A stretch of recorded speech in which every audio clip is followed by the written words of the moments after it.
Mas, amém, é uma alegria receber vocês de novo. São sempre bem-vindos aí, cara. E quando o meu marido me pediu para trazer a mensagem hoje, eu fui perguntar ao Senhor, né, o que é que ele queria que eu trouxesse, que eu falasse. E tem uma palavra que o Senhor falou comigo há alguns dias atrás.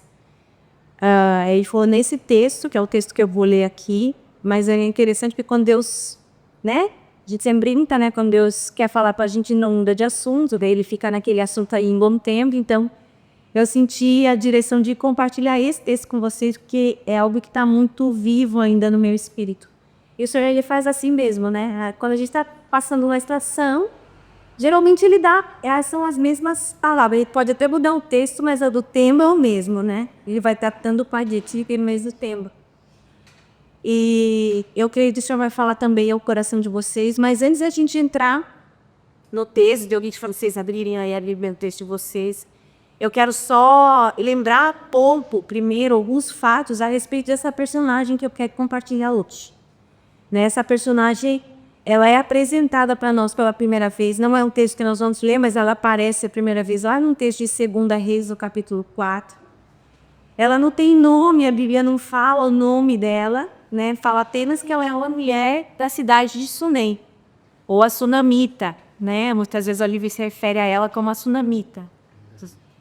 E o que se sabe sobre ela é que ela é uma mulher casada e que tinha muitas posses, né? A palavra de história é uma mulher rica. Ela tinha muitos bens, muitas posses.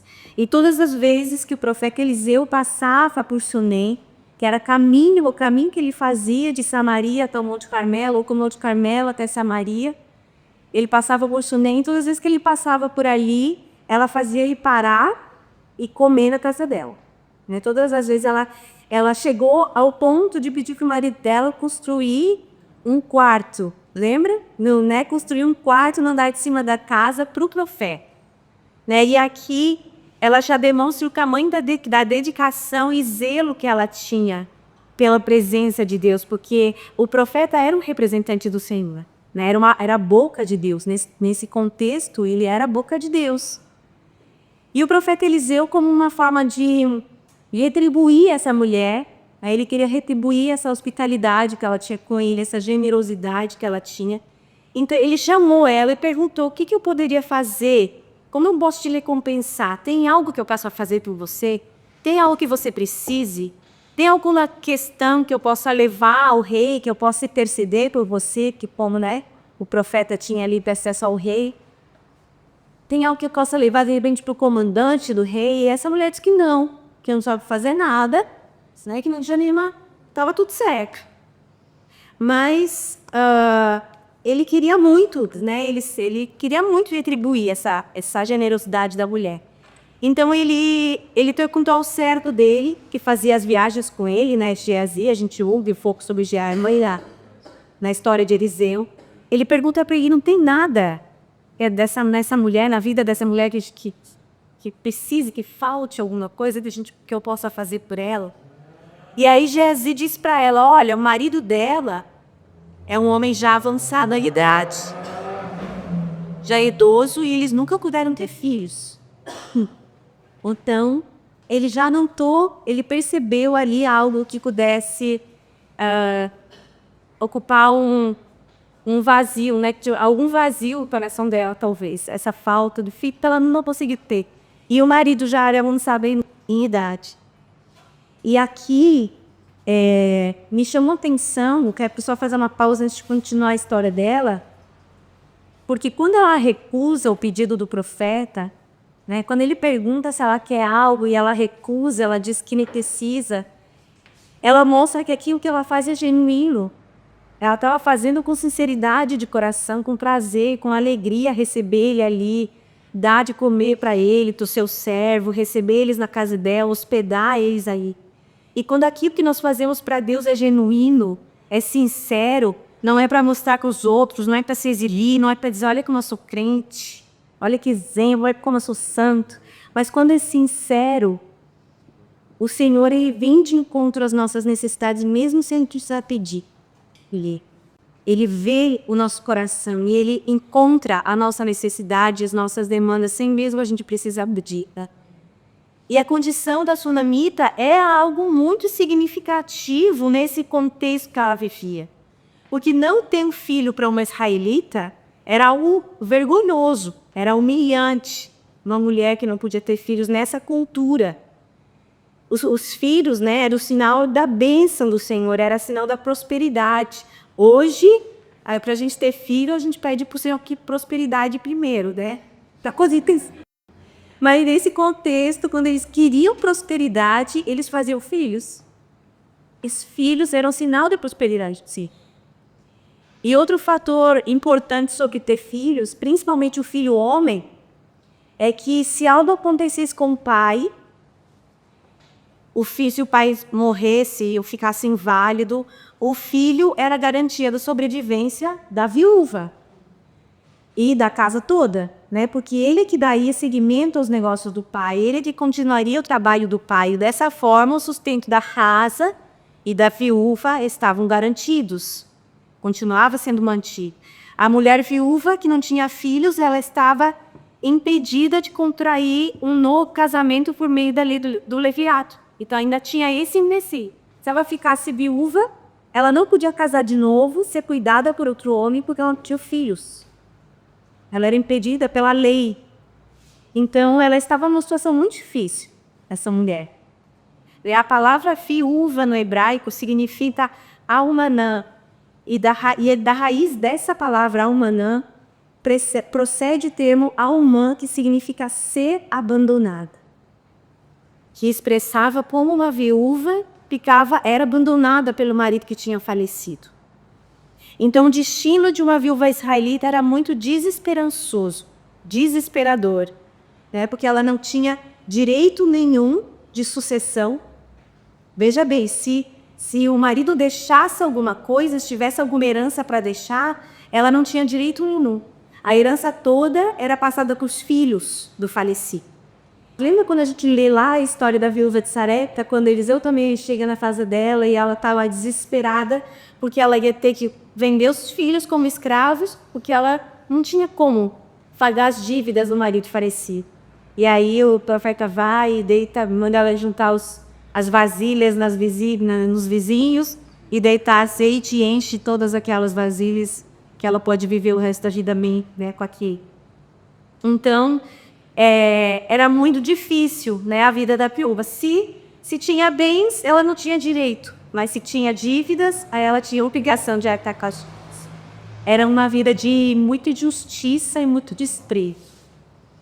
E aquela mulher, a sunamita, aqui da história, ela não tinha filhos, o seu marido estava idoso, então a chance dela se tornar uma viúva e cair numa situação dessa de desgraça era muito grande.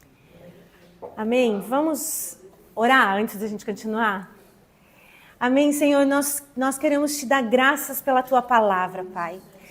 Pela tua palavra que é viva e eficaz, que é poderosa, que é transformadora. Obrigada, Jesus, por essa palavra, Senhor, que tem o poder de mudar vidas, de salvar vidas, de mudar histórias. Senhor, nós queremos ouvir de Ti aquilo que o Senhor tem para nós nessa noite. Derrama, Senhor, a Tua porção sobre os nossos corações. Senhor, encontra em nós uma terra fértil para que a Tua semente, Deus, possa se enraizar e frutificar, Senhor, a 100 por 1. Pai, em nome de Jesus, eu peço que o Senhor fale, Senhor, eis-me aqui, usa-me a mim, usa a minha boca, usa a minha voz, mas que seja a Tua palavra, que não tenha nada de mim aqui, e sim do Senhor, Senhor, para a honra e glória do Teu nome, Pai, para que haja vida nas nossas vidas. Em nome de Jesus é que nós oramos. Amém, Senhor. Aleluia. Algumas atitudes dessa mulher... E eu intitulei essa mensagem aqui, Alcançando o Favor de Deus. Porque algumas atitudes da sunamita, elas são lições preciosas que nos mostram como alcançar o favor de Deus. E eu quero compartilhar algumas com vocês. Eu separei 3 aqui, né? Que 3 é um número bom, né? Tem nada com 3, tá? Mas eu separei 3 lições que a gente aprende com ela, como alcançar o favor de Deus. E foram coisas que o Senhor veio trazendo ao meu coração à medida que eu cavava mais dessa mensagem, porque eu queria também entender o que o Senhor estava querendo falar comigo quando Ele me deu essa mensagem. E a primeira lição é ouvir a Deus e obedecer. Ouvir a Deus e obedecer. O profeta pede para essa mulher que ela junte a sua família, pegue o seu marido, seu filho e se mude para outro lugar. Né? E ele pede para que ela vá por 7 anos. Tinha um tempo determinado. E é muito interessante porque algumas traduções, talvez na sua, diz que eles teriam que peregrinar por 7 anos. Não sei se alguma tradução aqui dizia. Eu acho bem interessante essas traduções. Porque ele fala, vá por 7 anos, vá para algum lugar. Ele não dá destino, ele não fala para onde. Ele fala, vá por 7 anos, porque o Senhor chamou a fome. E o profeta, como eu falei antes, ele representa a voz de Deus. Né? E o que o Senhor trouxe ao meu coração é que quando Deus nos faz sair do nosso lugar de segurança, quando Deus nos faz sair da nossa condição de conforto, da nossa situação de estabilidade, para peregrinar por terras desconhecidas, por lugares novos que a gente ainda não conhece, por territórios desconhecidos, desconfortáveis, hostis muitas vezes, nós precisamos entender que é por um tempo determinado. Quando Ele nos faz sair do nosso lugar de estabilidade para lugares hostis, é por um tempo determinado. O número 7 na Bíblia, ele significa plenitude, significa perfeição, santidade, significa um ciclo completo. O número 7, no hebraico, para o povo hebreu, tem esse significado de ciclo completo, perfeito. Eu estou com a dicção ruim aqui.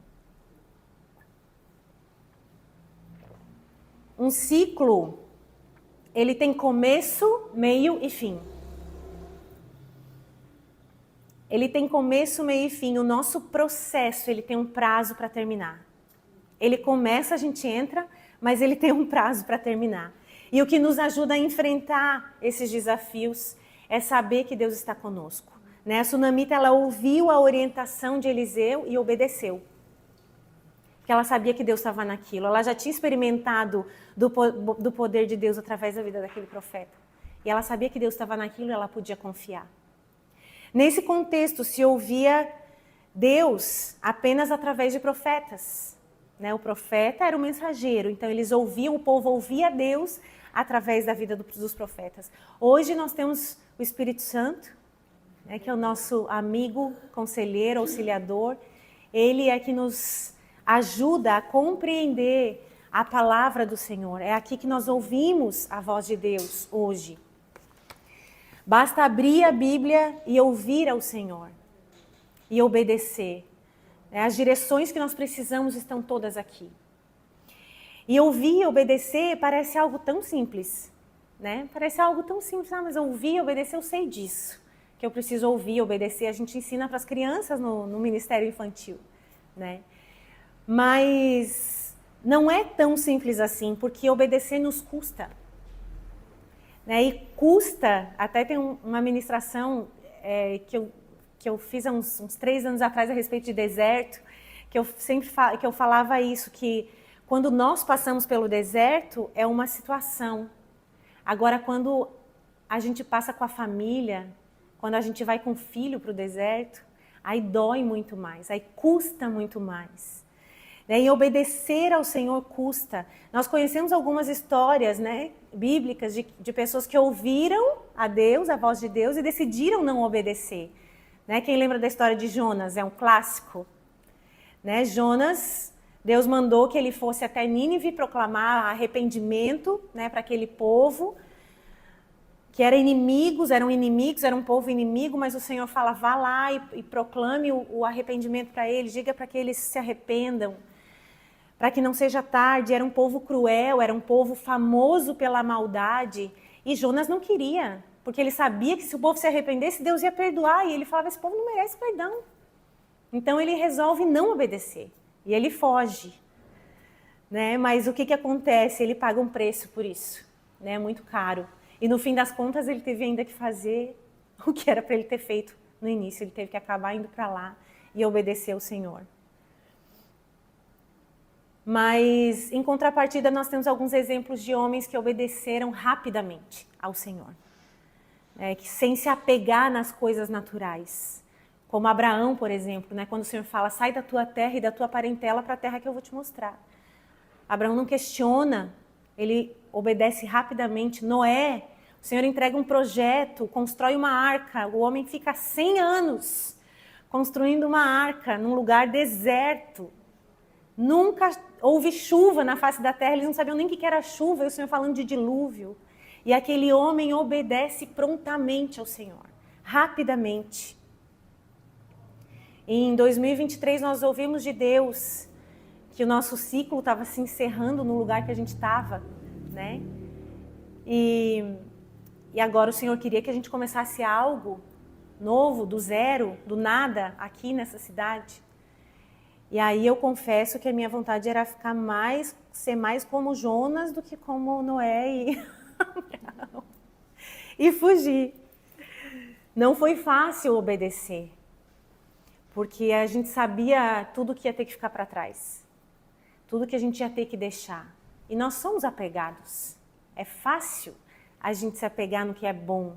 É fácil a gente se apegar naquilo que é gostoso, prazeroso, naquilo que a gente ama fazer, onde a gente ama estar. Mas se nós não tivéssemos obedecido ao Senhor em 2023, nós não estaríamos aqui hoje, cumprindo aquilo que Ele tem para nós hoje. E é por isso que obedecer às vezes não é tão fácil. Como eu falei, não é tão simples, né? Porque obedecer implica em renúncias. E é isso que me leva à segunda lição que nós aprendemos com essa mulher para alcançar o favor de Deus. A segunda lição que nós aprendemos com ela é que renúncias são inegociáveis. Quando se trata de alcançar o favor de Deus, as renúncias sempre vão estar envolvidas.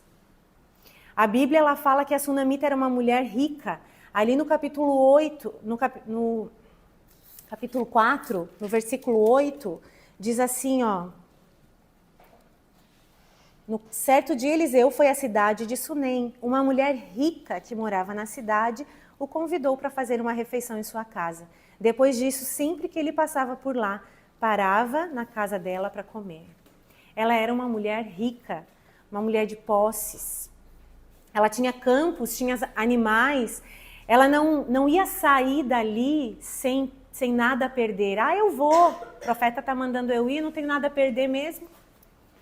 Né? Não seria esse o caso dela. Muita coisa ia ficar para trás. Muita coisa ela teria que deixar para trás. Sair da sua propriedade significava deixá-la exposta e vulnerável para que outros pudessem vir e tomar na ausência dela. Seria muito tempo, muitos anos fora dali. Mesmo assim, ela preferiu renunciar e obedecer do que ficar e pagar um preço. Se nós quisermos ser filhos obedientes, nós teremos que conviver com as renúncias. Renúncia, no dicionário, significa abandono de direito por seu titular. Abandono de direito por seu titular. É abrir mão do que é seu por direito. Isso é renúncia. É como se a Rose dissesse hoje, e o Elemar, a gente vai renunciar, essa loja vai entregar para o Senhor, vai entregar vai dar de oferta aí para o reino. A gente vai renunciar, não vou mais receber os lucros daqui. Eu estou abrindo mão do que é meu por direito, porque quem construiu foram eles. Né? A gente vai renunciar, vai fazer uma doação, enfim.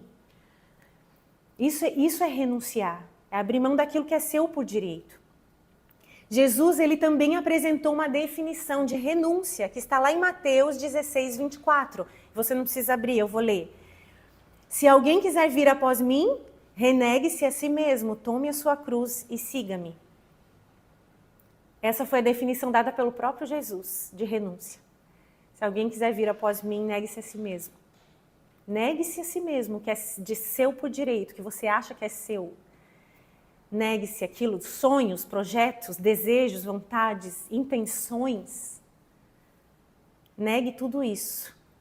se você quiser ser chamado um discípulo de Cristo. Ele mesmo é personificação da renúncia. Quando ele falou lá no Getsemane, Pai, afasta de mim esse cálice de sofrimento, porém que não seja feito o que eu quero, mas o que tu queres. Ali ele renunciou, ele chegou a pedir para o Senhor, afasta de mim essa dor, esse sofrimento que eu estou prestes a sofrer, a passar. Mas eu quero fazer a tua vontade, não a minha. E ele foi para a cruz. Lá em Lucas 14:33, Jesus também fala, assim, pois, todo aquele que dentre vós não renuncia a tudo quanto tem, não pode ser meu discípulo. E o apóstolo Paulo também nos ensina a respeito de renúncia. Ele fala sobre a própria renúncia dele, que ele fez pelo evangelho, quando ele fala lá em Filipenses 3, do 7 ao 8. Mas o que para mim era lucro, passei a considerar como perda por causa de Cristo. Mais do que isso, considero tudo como perda, comparado à suprema grandeza do conhecimento de Cristo Jesus, meu Senhor, por quem eu perdi todas as coisas. Eu as considero como um esterco para que possa ganhar a Cristo. Isso é renúncia. Isso é renúncia. E agora eu quero só fechar essas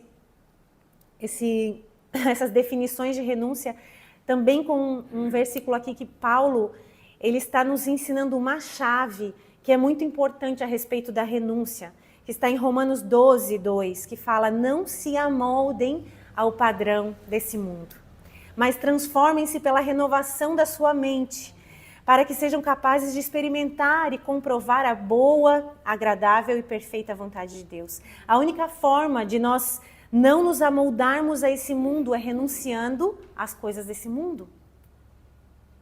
Essa é a chave. Como não me amoldar a esse mundo? Renunciando às coisas desse mundo. Renunciando aos desejos que esse mundo gera em nós, na nossa alma. Os padrões que esse mundo nos impõe. O pecado disfarçado de prazer que o mundo coloca para nos seduzir. Né, da sedução de juntar tesouros aqui, de construir aqui, de edificar aqui, de ter uma vida em abundância aqui, que nos faz vivermos só para cá, só para esse mundo, a ponto de nós ficarmos sem tempo para viver para o Senhor, né, ou a gente tirar, né, reduzir a nossa vida para Deus em 10 minutos de leitura bíblica diária.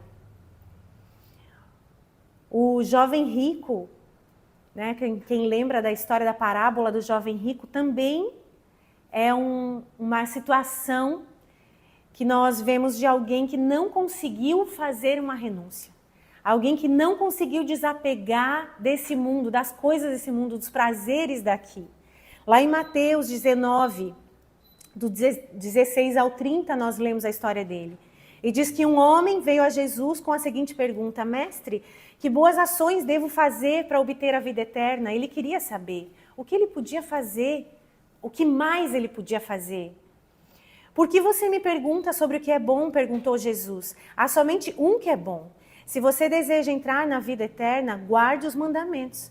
Quais? Perguntou o homem. Jesus respondeu, não mate, não cometa adultério, não roube, não dê falso testemunho, honre seu pai e sua mãe, ame o seu próximo como a si mesmo. Tenha obedecido a todos esses mandamentos, diz o homem. Aqui ele vê que ele era alguém conhecedor da palavra. Ele já praticava as leis, ele guardava as leis, ele queria fazer mais, ele sentia necessidade de fazer mais. E ele fala o que mais devo fazer. E Jesus respondeu, se você quer ser perfeito, vá. Venda todos os teus bens e dê o dinheiro aos pobres. Então você terá um tesouro no céu. Depois venha e siga-me. E aí o que acontece? Quando o rapaz ouviu isso, foi embora triste porque tinha muitos bens. Ele estava disposto a fazer tudo, desde que não custasse para ele.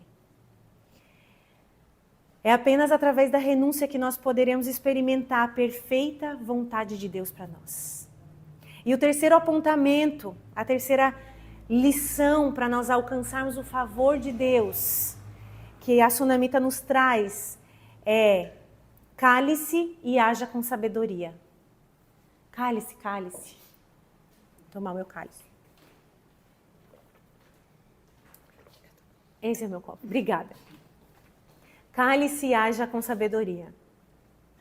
Quando aquela estação de fome se encerrou, aqueles 7 anos se cumpriram que o profeta tinha anunciado, ela volta para sua casa, mas ela não encontra mais os seus bens ali disponíveis. Alguém tinha ocupado, alguém tinha tomado aquele lugar que pertencia a ela. E a Bíblia não diz quem é que tomou isso, a Bíblia não é clara, mas a gente pode entender que o próprio rei fez isso porque era comum, era uma prática comum na época. Essa mulher, ela podia ter se revoltado e ido brigar com o profeta. Né? Poxa, mas eu obedeci, eu ouvi a tua instrução, eu obedeci, eu fiz renúncias. Mas eu esperei, né? Fiquei lá esperando o tempo de Deus e perdi tudo. Agora eu perdi tudo. Você, né, me mandou sair, eu confiei em você, eu confiei na sua palavra. Mas ela se cala e vai clamar ao rei.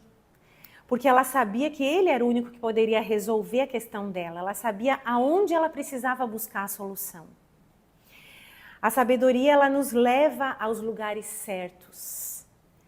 Em Provérbios 4:1 diz: no caminho da sabedoria te ensinei e pelas carreiras direitas te fiz andar. Se nós buscarmos andar em sabedoria, o Senhor, ele nos apresenta os caminhos certeiros que destravam o nosso destino, que trazem as soluções para os nossos problemas. A sabedoria era uma marca dessa mulher. A gente vê ela como uma mulher, entende ela como uma mulher muito sábia, porque lá atrás, lá no capítulo 4, quando eu contei aqui que ela perdeu seu filho, que seu filho ficou doente, morreu, e o filho foi dado por Deus, era uma promessa do Senhor, e ele morre, ela não faz nenhum alarde, ela não faz um escândalo, não sai falando para todo mundo, olha, o profeta falou que eu ia ter filho, eu não pedi, ele me deu, meu filho morreu. Ela não faz um escândalo, ela não conta nem para o marido. Ela simplesmente vai atrás do profeta, ela vai encontrar o profeta, ela vai até o Monte Carmelo encontrar com ele. E quando ela estava no caminho para buscar o profeta, ela encontra o servo do profeta no caminho, Geazi, e ele pergunta, como você está? Ele lembra dela, né? E ele fala, como é que está teu marido, como é que está teu filho? E ela responde, tudo vai bem, está tudo bem. Ela sabia que não era ele que ia resolver o problema dela. E ela mais uma vez respondeu ele, se calou e seguiu até o encontro do profeta. Mas dessa vez ela entendia que esse assunto dela, das terras, das suas propriedades, não era um assunto para o profeta. Não era ele que ia resolver essa questão era uma questão que seria resolvida pelo rei, que só o rei poderia resolver. Então ela foi a ele, ela foi recorrer a ele.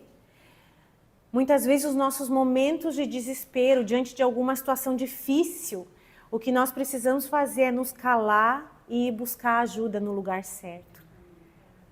Eu falei um pouco sobre isso no momento de oração na semana passada, né? O momento de desespero, o momento de ansiedade, o momento de dúvidas, de revolta, é um lugar onde nós podemos ser levados, para onde nós podemos ser levados, porque nós somos humanos, nós temos emoções, sentimentos, temos alma. E nós somos levados muitas vezes para esse lugar, mas não é um lugar onde nós devemos permanecer, apenas passar por eles e não ficar neles. E é a sabedoria que nos coloca no caminho que vai nos tirar desses lugares. Mesmo que a nossa alma queira reagir murmurando, gritando, reclamando para quem quiser ouvir, e saiba que sempre vai ter alguém para te ouvir quando você quiser reclamar e reclamar junto com você. Né, falar mal junto com você, né, ficar falando mal de quem te ofendeu. O nosso desafio é agir com sabedoria e clamar para quem pode nos ajudar de fato, que é o Senhor. Elevar os nossos olhos para onde de fato está o nosso socorro.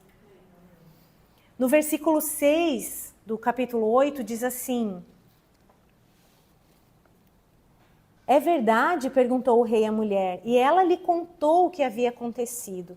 Então o rei ordenou a um dos seus oficiais: providencie que tudo seja devolvido a ela, incluindo o valor das colheitas realizadas durante o tempo em que esteve ausente. Ela recebe então tudo de volta e ainda é recompensada com mais do que foi buscar, né? Porque aqui diz que seja tudo devolvido a ela o que era dela, incluindo o valor das colheitas realizadas durante o tempo em que ela esteve ausente. E quando eu li isso, eu demorei para entender o que o Senhor estava querendo me dizer com isso. Eu fiquei, de fato, me chamou a atenção porque ela recebeu sobre uma colheita que ela não trabalhou. Ela recebeu sobre uma produção que ela não realizou, que não foi ela que plantou. E eu perguntei mesmo ao Senhor, mas Senhor, o que o Senhor está querendo dizer com isso? O que isso significa? Então eu tive um entendimento sobre isso e eu quero que você ouça com muito cuidado e com muita maturidade isso que eu vou dizer. Existem algumas estações para onde o Senhor nos levará, onde nós colheremos do que não plantamos. Ou colheremos mais do que nós plantamos, simplesmente pelo favor de Deus. E não, isso não é quebrar um princípio, eu não estou quebrando o princípio que é do Senhor, porque o Senhor não quebra os seus próprios princípios, né? O princípio da semeadura. Eu não estou quebrando esse princípio, sabe por quê? Porque a nossa renúncia e a nossa obediência também são sementes para o Senhor. Quem planta obediência, colhe favor de Deus.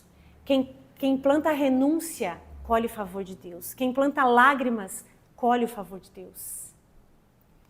E essa mulher, a sunamita, ela recebeu o favor do rei. Ela foi alcançada pelo favor do rei. Ela recebeu mais daquilo que era dela por direito. Ela foi restituída com abundância, porque ela recebeu não apenas as suas terras, mas ela recebeu também os lucros da terra, enquanto ela esteve fora, sendo que nem foi ela que trabalhou por aquilo. Enquanto a renúncia, nós falamos que a renúncia é abrir mão daquilo que é seu por direito, o favor é receber mais do que seria seu direito. E é esse favor de Deus que nós precisamos buscar. Através do favor do rei, ela recebeu o que era dela e o que ela precisava também para recomeçar. Porque ela ia ter que recomeçar, ela tinha terra, mas ela estava parada, ela estava sem recursos. Ela ia precisar comprar sementes de novo, comprar talvez os animais de novo para encher aqueles campos, contratar funcionários, as pessoas para ajudar. Então aquele a mais que ela recebeu, o Senhor ainda colocou nas mãos dela para que ela pudesse recomeçar e produzir ainda mais do que ela já tinha feito até então. Nós também passamos por tempos como esse da sunamita. Nós ouvimos a Deus, obedecemos, renunciamos, mas é nesse momento final do processo, né? Esse momento quando está acabando, o ciclo está terminando, nesse momento final do nosso processo com o Senhor, a gente já passou pelo processo, a gente já passou pela fase de ouvir, de obedecer, de renunciar, né? Mas nesse momento final que a gente já está cansado, geralmente, né? Que as nossas forças estão esgotadas, que a gente já está cansado, sem mais nada. Às vezes até sem reputação, né? É nesse momento que nós precisamos agir com sabedoria para alcançar o favor do rei. O desejo do Senhor é nos entregar as nossas terras de volta. As nossas terras de volta. O desejo do Senhor é nos ferramentar novamente, até com ferramentas melhores do que as que nós deixamos para trás. Para que nós sejamos ainda mais produtivos nessa nova estação. Ele deseja nos dar mais do que nós buscamos, mas quando nós buscamos com sabedoria. Quando o nosso propósito é o mesmo que o dele, quando o nosso desejo está alinhado com o dele. Quando vamos saber administrar bem aquilo que ele nos entregar. Aí ele nos entrega com alegria e nos dá ainda muito mais daquilo que a gente podia imaginar. Por isso, nessa noite, que nós possamos nos lembrar das lições da sunamita, dessas lições, né, durante o processo para alcançar o favor de Deus, né, que a gente lembre que é vital obedecer, ouvir e obedecer o comando, a direção de Deus. Estar pronto para renunciar e agir com sabedoria, buscando a vontade dele antes da nossa. Que essa tríade, né, obediência, renúncia e sabedoria, né? Uma tríade, obediência, renúncia e sabedoria. Sejam nossos balizadores, seja nossa bússola na nossa caminhada com Deus. Que isso nos guarde em todas as nossas decisões, em tudo aquilo que a gente tem para resolver, para decidir na nossa caminhada. Tudo aquilo que a gente tem para enfrentar. Porque é dessa forma que nós vamos poder desfrutar da plena vontade dele feita em nós, através das nossas vidas. Amém, meus queridos? É essa a mensagem que eu tinha para entregar para vocês. Eu gostaria que você fechasse os teus olhos, se eu quero orar. Senhor, nós queremos te dar graças, Pai, pela tua palavra, pela mensagem dos céus que o Senhor nos entregou, pelo teu pão, Senhor, enviado para nos alimentar, para alimentar o nosso espírito, para fortalecer a nossa fé, Senhor, para nos encorajar, para continuarmos, Senhor, andando ainda mais, Senhor, na tua direção, em direção ao nosso destino, em direção ao favor do Senhor. Senhor, nós queremos alcançar esse favor, queremos ser alcançados pelo teu favor. Eu coloco aqui diante do Senhor as nossas causas, as causas de cada um aqui, Senhor. O Senhor conhece as nossas situações, o Senhor conhece o profundo dos nossos corações, o Senhor conhece os desafios que nós temos para enfrentar nessa semana, nesse mês, nesse ano. Senhor, e nós pedimos que o Senhor esteja nos ferramentando, Senhor, nesse tempo. Que o Senhor esteja, Deus, nos fortalecendo para que nós possamos caminhar em obediência, Senhor. Para que nós continuemos, Deus, renunciando à nossa vontade, renunciando àquilo que nos custa, Senhor, para viver aquilo que o Senhor tem para nós, entendendo que é o melhor, entendendo que nós ainda produziremos ainda mais, entendendo que o novo será ainda maior, ainda melhor, Deus, para as nossas vidas. Senhor, continua, Pai, nos encorajando, nos motivando, nos fortalecendo. Essa é a minha oração, Senhor, nessa noite. Esse é o meu clamor e o clamor dos meus irmãos. Senhor, esteja, Senhor, usando uns para com os outros nesse fortalecimento. Que um possa ser, Senhor, a força do outro quando falte. Que nós possamos puxar o nosso irmão que está fraco, que nós possamos levar uma palavra de ânimo quando ele estiver fraco, que nós possamos também receber, Senhor, que nós possamos ser esse elo do Senhor para nos encorajar para esse tempo, Pai, durante esse desafio que nós estamos vivendo, em nome de Jesus. Obrigada mais uma vez pela tua presença nesse lugar.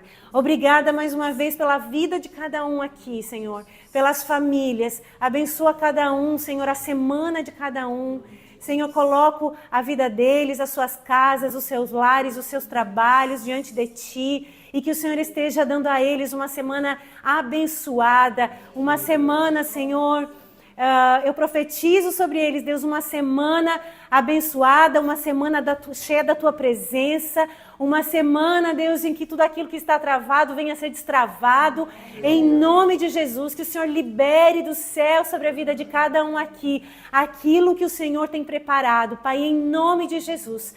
Prepara ainda mais os nossos corações, Senhor, para que recebamos aquilo que o Senhor está para nos entregar, Deus. Eu creio que o nosso ciclo está chegando ao fim, que um ciclo está chegando ao fim, Deus, para que nós possamos estar prontos para receber as novas ferramentas e produzir, Senhor, ainda mais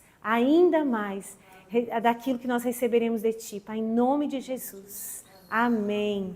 Amém, Jesus.